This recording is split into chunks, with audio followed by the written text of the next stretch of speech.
السي عبد الله البقالي دار واحد البودكاست اليوم تضمن قنبله. بعض الاشخاص او شخص او فرد او فرده او صحفي او صحفيه اللي كنتصل بيا. كان فيكم المغاربه كيعقل واحد النهار انني طلبت الحمايه من جلاله الملك وقلت انا كنحس بان اسرائيل كتستهدفني، وتقال لي ان هناك صحفي اسرائيلي مرموق يريد الاتصال بك، وانا استاذنك في ان اعطيه الرقم للهاتف ديالك. عضو من اللجنه قال لك ان اسرائيلي حاول يخترقهم وبغى يتواصل مع البعض البقالي والبقالي رفض. واش هذا الاسرائيلي غيتواصل مع البقالي في المغرب؟ واش ما يقدرش يكون اتصل مع خالد الحري؟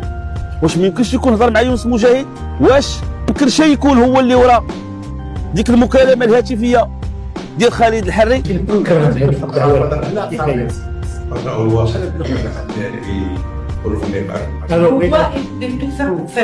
الخلاصة الرئيسية أنا أجدد التأكيد على أنه تواترت لدي معطيات كثيرة ومؤشرات متعددة حول استهداف الزميل المهداوي.